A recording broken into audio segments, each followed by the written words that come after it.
Summer travel back in full swing, and so are the headaches, right? We're talking about flights getting canceled, bags getting lost, not to mention maybe unexpected medical bills abroad.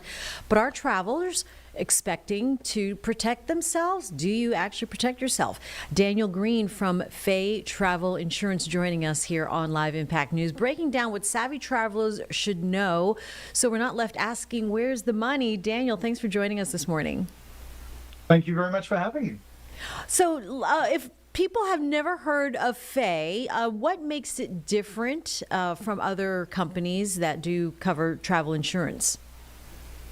So one of the things that Faye hopes to provide is proactive travel insurance. We actually encourage our customers to give us the details of your flights in advance. We track those flights for you, and if something goes wrong, we like to be the first to notify you both of the bad news and we're eligible. We're actually able to send you claim money or other ways of making you whole upfront before you've even had to start thinking about all the terrible things that will be the consequence of a cancelled flight and a long delay and that bag that never showed up.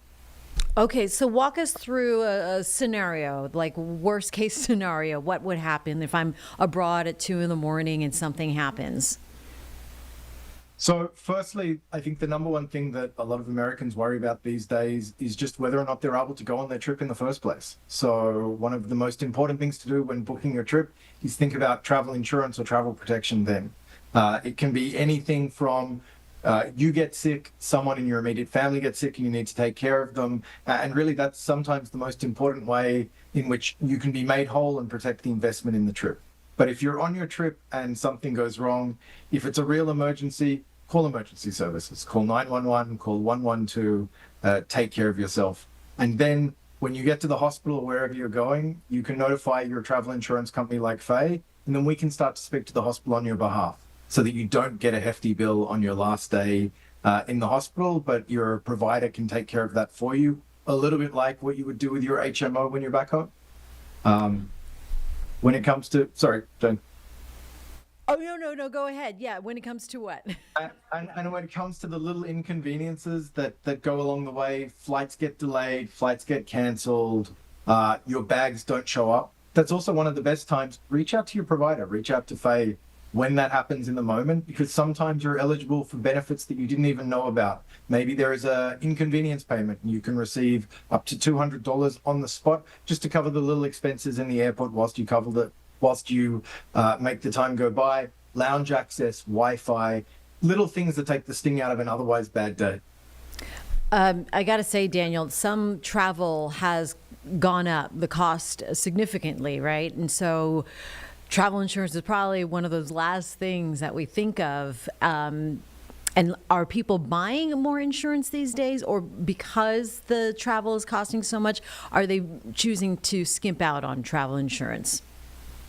No, we're actually seeing sales go up. I think one of the consequences that people feel as prices go up, as we deal with all these fuel surcharges and inflation, there are people who are traveling less, but when they do travel, they're spending more money. And if you're going to make that sort of investment in yourself and in your trip, I think one of the most important things you can do is protect it just like you do anything else valuable in your life.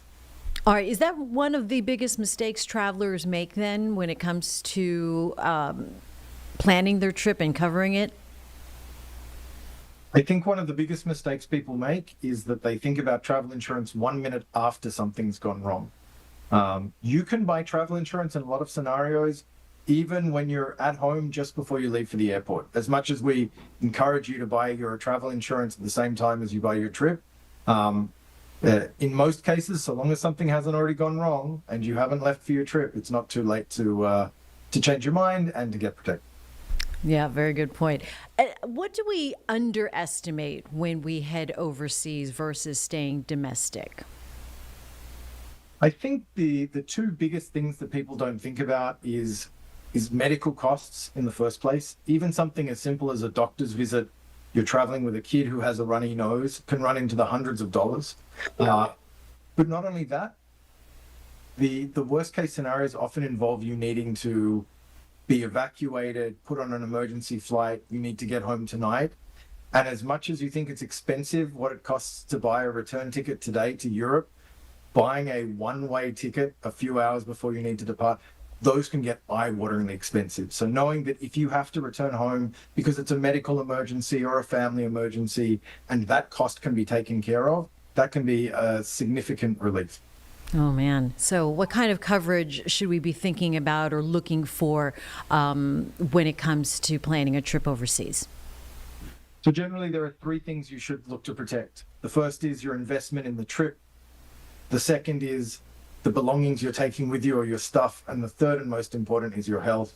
And in many states, it's available to buy as an upgrade something called cancel for any reason insurance. It's highly recommended. Most insurance requires something to have gone wrong that you couldn't have predicted about. Cancel for any reason, or CFAR, lets you cancel a trip usually up to around 2 days before you're supposed to depart for any reason. My dog ate my homework. I don't want to go, and I need my refund back. Right. How about things that we think are covered by insurance and are not? Are there any elements? So certainly when it comes to most coverages, there are limits. Valuables, cash, certain types of things you might take with you, there's a limit or not covered at all. There are rules around pre-existing conditions. So once again, if you already know that you have a health problem that's likely to flare up on a trip, it's not always covered. If you read the terms and conditions of the policy, it's covered in different ways. Don't assume that you have no coverage for these things, but if you know that there's a problem, ask questions of your provider or read the terms. All right. And then as far as buying insurance through the airline themselves, like directly, is it worth it, or are we better off going elsewhere? So usually we recommend people buy either through their travel agent, if that's how they're buying the rest of their trip. Travel agents usually have your best interests at heart. They want your trip to be as much of a success as you do. Otherwise, we recommend buying directly from providers like ourselves, Faye, other major providers out there. You're just always going to get the best price when buying directly from a provider and not through an intermediary like an airline. All right. Where should we go to get more information on Faye? And is there anything else did we miss that we need to take away from today?